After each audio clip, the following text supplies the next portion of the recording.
الارض تبلع الماء يا جدعان، ونهايتك قربت ياض يا رياض يا لجنه، نهايتكم قربت يا ظلمه يا ولاد الكلب. انا مبسوط يا جدعان، اتبسطوا وافرحوا. اللي ما يتبسطش من اللي بيحصل دلوقتي ده يبقى ماشي غلط. اعرف على طول كده، لو انت خايف من اللي بيحصل دلوقتي ده يبقى انت ماشي حياتك غلط، ويبقى الدنيا متملكه منك، وراجع نفسك بسرعه. الميه ميه البحار والبحيرات عماله بتنحسر الساعات اللي فاتت في ظاهره رعبة ناس كتير جدا، والاغلب بقى من كده او الاكتر من كده ان محدش لاقي لها تفسير. النهارده هوريك الفيديوهات وهوريك الصور، وراجع نفسك يلا والحق نفسك يلا، مفيش وقت يلا. ولا اي حد ماشي مع ظالم ينط من مركبه بسرعه. يا بني اركب معنا ولا تكن مع الظالمين، ولا عاصم اليوم من امر الله يا ولاد الكلب. وكل ده يطمنا احنا، لان احنا على طريق الحق، واحنا اللي بننصر المظلومين، واحنا اللي واقفين قدام الظالمين. كل دي علامات بتقوينا وبتقول لنا ان احنا ظهرنا قوي، معانا رب الكون ملك الملوك. البحار عماله بتنحسر الساعات اللي فاتت في مصر وليبيا والجزائر وفلسطين ولبنان. اتفرج كده معايا على الاخبار. قال لك شهدت شواطئ محافظه شمال سيناء في مصر انحسار منسوب مياه البحر المتوسط، في ظاهرة تحدث لأول مرة تحدث هذه الظواهر مع الزلازل اللي عمالة تحصل في تركيا وفي سوريا، وتصدع الأناضول، وتحرك البتاع الصفيحة الأفريقية مع الصفيحة العربية مع صفيحة الأناضول. يا جدعان اللي مش شايف اللي احنا فيه دلوقتي ده علامة فارقة. ومن انت مستني ايه يالا؟ جزيرة العرب تحولت مروجا وأنهار. حلو، الفرات عمال بينحسر. كل دي علامات ساعة يا ابن الكلب. كثرة الزلازل من علامات الساعة. لسه زلزال اهو في تركيا وسوريا الساعات القليلة اللي فاتت، زلزال 6 و4 ولا مش عارف 6 و5. وحصلت برضه في شمال رفح عندنا في مصر. وهوريك دلوقتي في كل حتة المياه عمالة بتنحسر، وهقول لك التحليلات بتاعتها. مستني ايه؟ لو ما كانتش دي علامة هتفوقك، مستني ايه يفوقك؟ يبقى انت كده خلاص نفقد الامل فيك. لو كل ده مش هتفوق بعد وهتكمل عادي. ما هو ساعات يا جدعان احنا بنفكر ونقول معقول في حد هيشوف علامات الساعة دي ومش هيستقيم على الطريق؟ انا لما بشوف دلوقتي الناس الغفلة واللي لسه برضو مغيبة في حياتها مع كل اللي بيحصل حواليها دي، بقول سبحان الله. زمان احنا كنا بنسأل معقول جزيرة العرب الصحراء لما تبقى مروج وانهار الناس كلها طبعا هتفوق وتقول يلا بقى لازم نستقيم ولازم نسيب الغفلة والحياة اللي احنا فيها دي. دلوقتي لما الواحد بيشوف قد ايه الناس غفلة وعايزة تاكل وتشرب وتتفرج على الماتش وتشيش ويروح المدرسة ويجي من الشغل ويروح ويأكل ويتفسح، بيقول سبحان الله سبحان الله. احنا بنشوف ايات قدامنا. قال لك انحسار مياه بحر مصرات ليبيا يتسبب في نفوق الاسماك. البحر انحسر يا جدعان، شايفين الشكل يا جدعان؟ دي كلها كانت بحر، الرملة دي كلها كانت بحر. طبعا الاسماك كلها ماتت بعد انحسار المصرات في ليبيا. صور انحسار مياه البحر في ازمير بتركيا بعد الزلزال. حتى تركيا ليبيا. اتفرج على الفيديو، كل ده كان بحر. اتفرج على الفيديو، الرملة دي كلها كانت تحت مية. شايف الحصار؟ كل دي كانت مية. وخر الله ولا ان شاء الله خير. استر الله. دي في ليبيا اظن، في ليبيا. الله اكبر الله اكبر استر الله. الله اكبر الله اكبر. مين يقدر يحصر المية يا اولاد الكلب؟ مين يقدر يحصر المية يا اولاد الكلب؟ مين يقدر يخلي الارض تبلع المية يا اولاد الكلب؟ مين يقدر يعمل الزلازل يا اولاد الكلب؟ ده انتوا حتى قاعدين دلوقتي مش عارفين تفسروا اللي بيحصل، والحاجة الوحيدة اللي تفسرها لك ايه؟ القرآن.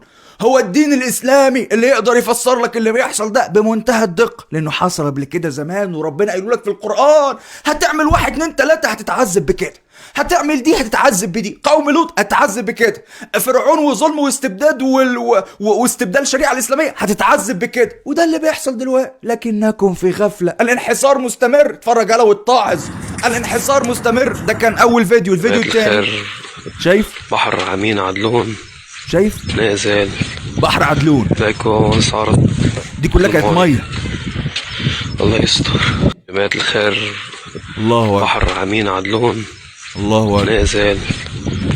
ده الفيديو الثالث. ده من عكا يا جدعان. البحر ناشف، مفيش بحر. يقول لك البحر ناشف. كل دي كانت ميه يا جدعان.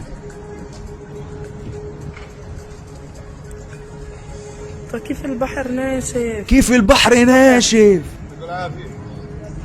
كيف البحر ناشف. حد يرد عليها يا وكالة ناسا. كيف البحر ناشف يا امريكا. كيف البحر ناشف يا ملحد. كيف البحر ناشف. حد يقول ويرد. كيف البحر ناشف يا وكالة ناسا.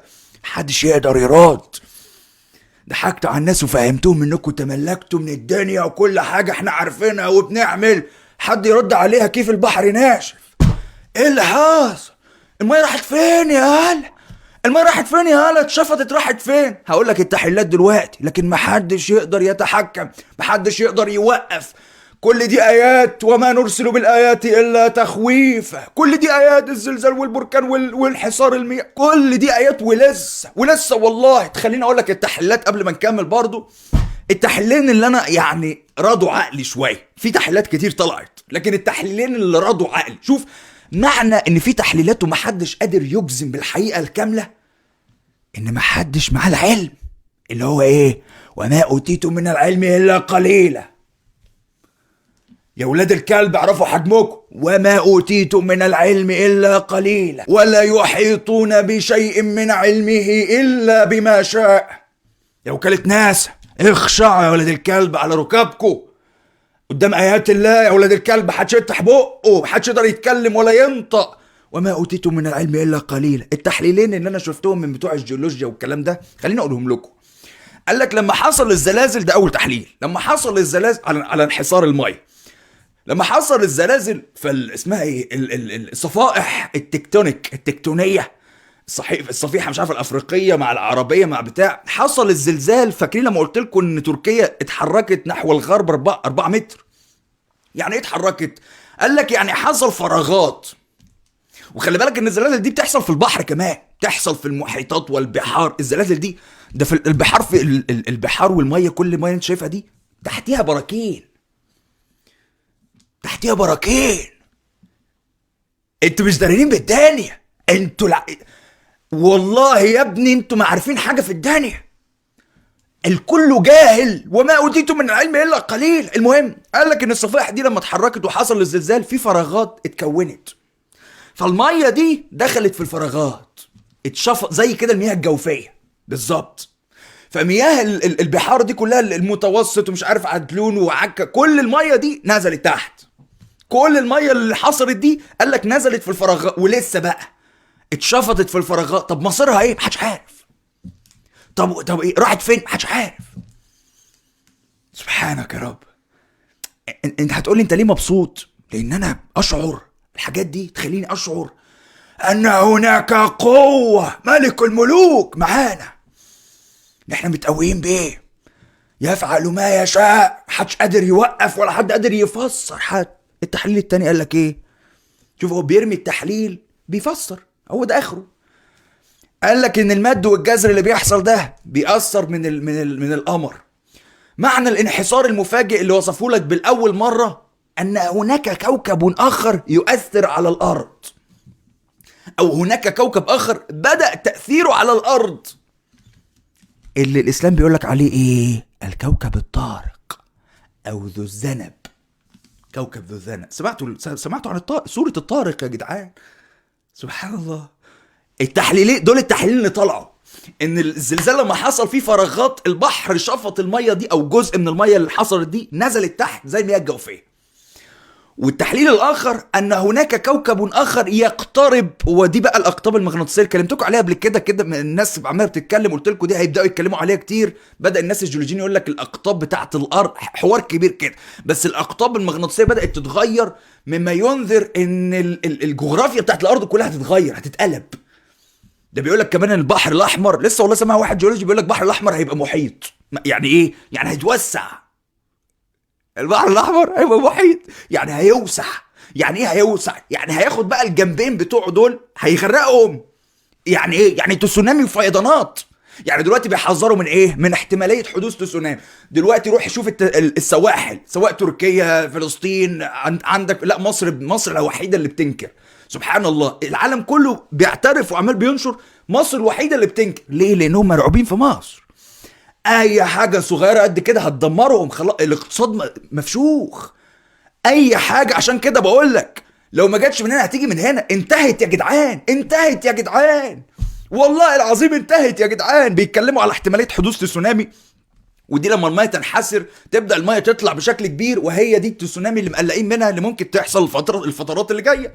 وبدا الناس تحذر ان هم يبتعدوا عن السواحل تماما. كمل كده معايا الفيديوهات دي، ده عكا. طب اتفرج كده. مواطن يوثق. السلام عليكم. هذا معناه بتقول ان صلاح هو اللي مصور هذا انحسار مياه البحر، شواطئ مصرات. يقول لك هذا كان البحر وكان الشباب يسبحوا فيه. كل دي كانت بحر. راح فين البحر؟ هذه ما فيش منها يا جماعه. الله عليه صلاح. راح فين البحر يا ولاد؟ انا ما بدي يطلع. هذا كان ما فيش بحر يا ولاد. هاي الصحافه ده كله كان بحر يا جدعان. راح البحر وراحت الميه. شوفوا الحاج زكريا والله ما يشوفوش. راح البحر وراحت الميه. لمن الملك اليوم يا هلا؟ الله، اخوكم متكيف قوي من الحاجات دي. انا يا جدعان بتبسط جدا. كل دي تزيدك وتثبتك. تعال نشوف تفاصيل الخبر زي ما الجرايد العربيه نشرته. الموضوع جدي. سكاي نيوز والعربيه السعوديه، وسكاي نيوز دي من الامارات، والصحف العربيه قال لك انحسار المياه بشواطئ مصر ولبنان، خبراء يكشفون سر الظاهره. خلينا نشوف بيقولوا ايه. أثارت مقاطع مصورة تداولها رواد مواقع التواصل الاجتماعي في مصر ولبنان عن انحسار مياه البحر المتوسط عن الشاطئ جدلا كبيرا حيث خلال الساعات الماضية، خاصة في منطقة عدلون اللبنانية والعريش المصرية، في الوقت الذي ربطها البعض بالزلزال المدمر في تركيا وسوريا. أظهرت المقاطع المصورة تراجع المياه على الشاطئ بشكل ملحوظ، مع ظهور تصدعات ضخمة في صخور أحد الشواطئ بمنطقة عدلون. وكما وثق أهالي مصر يا جدعان، تراجع شاطئ المتوسط بالمدينة إضافة لعدد من شواطئ الأخرى بمنطقة الرواق. حد في مصر يكلمك على اللي حصل ده؟ والله اتحداك. هل خرج حد في مصر يقول لك إن العريش حصل فيها كده؟ انتوا قاعدين بقول لكم مغيبين. اقترب للناس حسابهم وهم في غفلة. انت قاعد تتفرج على الماتش ونازل تشايش وتلعب دورين طاولة، مش دارب الدنيا، ورايح الشغل الصبح وجاي او قاعد مع العيال بتتغدى ومش دارب الدنيا. دي المصيبة السودة. هل سمعت اللي حصل في العريش ده؟ والله ما سمعت. اتحداكم ان 99 من حضراتكم لسه سامع الكلام ده معانا، الا لو حد متابعنا على تويتر بنكتب اول باول برضه. اتحداكم. ده حصل زلزال برضه الساعات اللي فاتت، قلت لكم في شمال رفح. نفس الزلزال اللي حصل في تركيا وفي سوريا حصل الساعات اللي فاتت دي في شمال رفح مصر. هل حد طلع قال لكم؟ لا. ليه؟ دول طلعوا بينفوا كمان زي ما هوريك. طلعوا بينفوا مع ان الصور قدامنا والناس بتقول لنا وبتبعت. ليه الحكومات بتنفي؟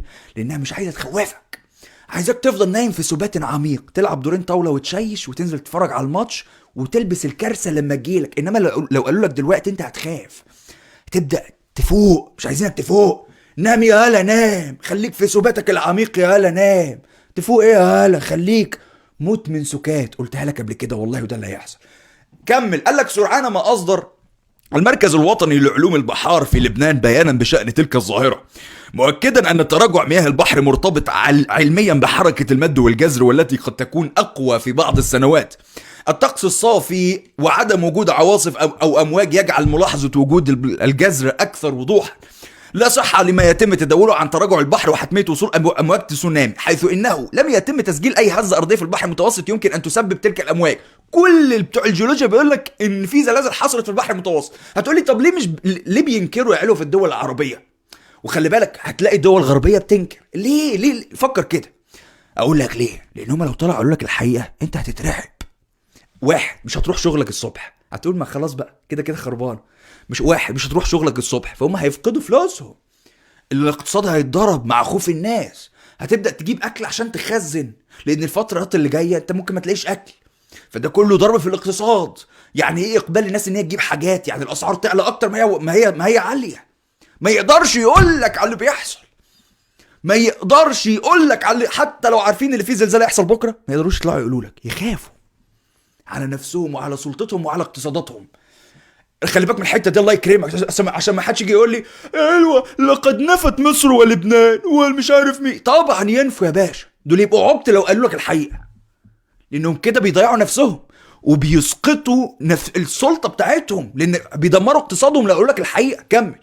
دي كانت المرصد اللبناني. وفي مصر قال رئيس المعهد القومي للبحوث الفلكيه والجيوفيزيائيه جاد القاضي في تصريحات خاصه لموقع سكاي نيوز عربيه ان ما يتردد عن انحسار المياه في شواطئ سيناء تأثرا من الزلزال الكبير في تركيا غير صحيح. شوف بينفي ازاي، مع ان معانا فيديوهات ومعانا صور. وما يحدث هو انخفاض في المعدلات الطبيعية للمياه في حدود من 10 ل 14 سنتيمتر من منطقة لأخرى، وهذا مرتبط علميا بظاهرة المد والجزر. طيب ليه بقى بتنحسر 10 لكام؟ قال لك 10 لكام؟ ثواني كده، قال لك من 10 ل 40 سنتيمتر. فجأة كده انحسرت ال 10 40 سنتيمتر من غير حاجة خالص. يعني المية قالت لك لما انزل تحت شوية انحسر شوية اريح؟ يعني ايه انحسرت يعني؟ ايه التفسير يا باشا؟ قال لك المد والجزر. ماله المد والجزر يا باشا؟ ماله؟ فسر لي يا باشا. لا ما يقدرش يفسر لك. قال لك لا دي عادي كده بتروح وتيجي، بتمد وتجزر يا الميه بتروح مرجحه اهي، بتروح المره دي بس راحت وما رجعتش. مش عارفين يعني مد وجزر حلو، مد وجزر. الناس اللي بتتكلم في المد والجزر في الجيولوجيين بقى اللي بره بيقول لك ان ده مرتبط، طبعا كل دي مرتبطه بتحركات. قال لك المد والجزر ده القمر. الله اكبر الله اكبر. فقال لك المعنى اللي حصل الانحسار ده، الناس الجيولوجيين بيربطوه ان هناك كوكب اخر كبير جاذبيته اكبر يقترب من الارض، والمسلمين بيفسرون هو الكوكب الطارق الذي تم ذكره في القرآن. فطلعوا بينفوا رعب. دي مش حقيقة، ده رعب، ما يقدروش يقولك الحقيقة. قال لك ايه؟ قال لك القمر دخل في نهاية الشهر الهجري، وشوف اهو، وما حدث يرتبط بعلاقة القمر في اطواره المختلفة مع الارض بموجات المد والجزر. طب اشمعنى القمر؟ يعني القمر جاي يوصل لنهاية الشهر الهجري النهاردة بس؟ ما كانش بيوصل قبل كده؟ كان بيوصل طبعا. يبقى اشمعنى بتحصل النهاردة يا جدعان؟ طب اشمعنى كل ده بيحصل النهارده مع تحول جزيرة العرب مروجا وانهارا زي ما النبي قال، مع بدء انحسار الفرات زي ما النبي قال، مع كثرة الزلازل زي ما النبي قال؟ كل دي علامات الساعة. مع انحسار البحر زي ما النبي قال، مع الحروب اللي بدأت تحصل والاقتتال والأوبئة، كل ده في علامات الساعة. انتوا معقول مش شايفين كل ده؟ يعني انتوا معقول مش شايفين كل ده؟ يعني لو حصلت حاجة واحدة كنت اقول لك ماشي يا عم، هعديها لك يا عم. انما انتوا في ناس والله كل ده بتقول لك عادي يا عيل، عادي، ايه يعني مشكله؟ ما بلاش نظريه المؤامره. مؤامره ايه يا هلا؟ مؤامره ايه يا هلا؟ دي نبوءات. الرسول قال لك خلي بالك، الرسول عارف انك الايام دي هتبقى ايام سودة، وعارف انك هتبقى في غفله، فكان بينبهك بالاحاديث بتاعت نهايه الزمان دي او علامات الساعه. طب حلو، العلامات اللي الرسول قالها لك دي عشان ينبهك ويفوقك. معقول كل دول يحصلوا فجأة كده وتبقى صدفة؟ وفي ناس مكملة حياتها عادي بتروح الشغل وترجع تقعد على القهوة تاكل ماتش، تتفرج على ماتش كورة وتشرب شيشة ولا كأن في حاجة حصل، ولا حتى بيهتموا يدوروا ويفهموا ايه اللي بيحصل. مش معقول. ما كنتوش انتوا الغافلين؟ مين الغافلين؟ قال لك انتشار محطات رصد لمنسوب سطح البحر على السواحل المصرية في مدينة رفح وحتى السلوم غربا. هناك مراقبة بشكل مستمر لمستوى سطح البحر لمتابعة أي ظواهر قد تحدث. وأكد أبناء المنطقة، شوف بقى الأهالي بقى هما بيشهدوا، وأكد أبناء المنطقة أن المشاهد التي رصدوها غريبة، متوقعين أن ما ظهر مؤخرا في بحر عدلون قد يكون سببه الزلزال الذي ضرب تركيا وسوريا. ضجة وتخوف من حدوث زلازل. كما أكد أهالي مدينة العريش في محافظة سيناء أنهم فوجئوا منذ السبت بتراجع ملحوظ في شاطئ البحر المتوسط قبالة شاطئ مدينة العريش وعدد من الشواطئ الأخرى بمنطقة الرواق بمدينة بئر العبد بشمال سيناء. وأضاف الأهالي أن تراجع الشاطئ تروح ما بين 10 ل 15 متر، وهذه ظاهرة تحدث لأول مرة بدون تحديد أسباب. مين اللي بيقول كده يا جدعان؟ الأهالي. أنا هصدق الأهالي ولا صدقش الحكومة؟ الأهالي دول قاعدين شايفين المية قدامهم بتنحسر، قاعدين وبيقول لك الظاهرة دي لأول مرة. أنا صدق الأهالي اللي شايفين على الأرض ولا صدق الحكومة؟ طب مش كده؟ كل بقى الحاجات اللي بتحصل دي سواء في العريش، في شمال سيناء، في أراها وفي سوريا وي أراها تمهيد الأرض للي أنا مستنيه، وللرجالة اللي على الأرض المستضعفين اللي تم تشويههم الفترات اللي فاتت وتسموا لك بأسامي عشان يخوفوك منهم. الرجالة اللي فاشخين السيسي بقالهم سنين، فاشخينه هو جيشه وشرطته. ارى كل اللي بيحصل ده تمهيد الارض ليهم. ارى اللي بيحصل في سوريا والعراق ومصر والسيناء كل اللي بيحصل في الارض ده تمهيد الارض لنشأة الخلافة الاسلامية. ده برضو مذكور في الاحاديث. ما هو انت هيتم نصرك ازاي من ربنا لو انت ماشي على الحق الا بالحاجات اللي بتحصل دي؟ ما المعلم معاه نووي والسيسي معاه دبابات وطيارات وبتاعات، انما الواحد اللي عايز ينزل يجاهد ده ويقف ضد الظلم وينصر الدين ويقف ان هو وينصر المظلومين هيعملها ازاي؟ وده معاه دبابه وده معاه نووي وده معاه. لازم احداث ايات زي اللي بتحصل دي تحصل عشان تساوي القوه. نهايتكم قربت يا ولاد الكلب. الله اكبر. ولا يا رياض يا هلا. وخلي بالك ولا اي حد بيتفرج على معانا دلوقتي، مفيش حاجه اسمها نقعد بقفل عليا الباب وربنا يحفظني. لا يا حبيبي، مفيش الكلام ده. انت دلوقتي في حاجتين، فسطاطين، فسطاط الحق وفسطاط الباطل. لازم تختار، وتختار دي لازم تطلع تعلن وتنصر. لو ما نصرتش ربنا باللي بيحصل دلوقتي ده، وما نصرتش الدين، وما نصرتش المستضعفين، وما نصرتش المظلومين، امال هتنصروا امتى؟ اديك شفت اللي في سوريا وتركيا ماتوا في ثانيه. تك تك تك تك تك تك تك الدنيا وقعت بيهم واتخسف بيهم الارض. شهداء، الصالحين فيهم شهداء والطغاة والظالمين فيهم هلكوا. لا تأمن مكر الله. في ثانية انت كل الدنيا دي تنتهي في ثانية. لازم يبقى ليك دور، لازم تبقى من المجاهدين، لازم من اللي بيصدعوا بالحق. اصدع بيه، اطلع اتكلم زي كده. لو مش قادر تنزل على الارض وتبقى على الارض مع الناس المجاهد، اتكلم زي كده. دي اقل حاجه مش قاعد لي في البيت بقى بقلبي يا هلا بقلبي. ايه بقلبك دي يا هلا؟ ليه يا هلا انت مخصي؟ ما تطلع على اتكلم يا هلا. فين الرجاله؟ فين المسلمين؟ يعني انتوا بتؤمنوا بيوم القيامه وجنه ونار وبتقولوا لي احنا صالحين ومش عايزين تطلعوا تنصروا الدين وتنصروا ربنا وتجهروا اسمها ايه؟ تجهروا بكلمه الحق. خايفين من ايه؟ ده انتوا كده بقى تبقوا منافقين مش مؤمنين. ما تضحكوش بقى على الناس. قبل ما اختم معاكم خليني اوريكم الفيديو ده من زلزال تركيا اللي حصل الساعات اللي فاتت في سوريا. شوف قوة الزلزال ده في الفيديو ده. اتفرج كده وركز. اتفرج كده ركز معايا. في نور هيظهر. شوف الزلزال. دي سوريا وتركيا الساعات اللي فاتت. سبحانك يا رب. شايفين يا جدعان الهزة حصلت ازاي؟ شايفين الارض يا جدعان؟ بصوا بقى النور اللي طلع في السما ده. بص النور اللي طلع في السما ده. النور ده محدش لاقيه تفسير ولا حد هيعرف يفسره. شفتوا الهزة اتهزت ازاي؟ شفت الهزة اتهزت ازاي؟ تقول لي حلو انت مبسوط ليه؟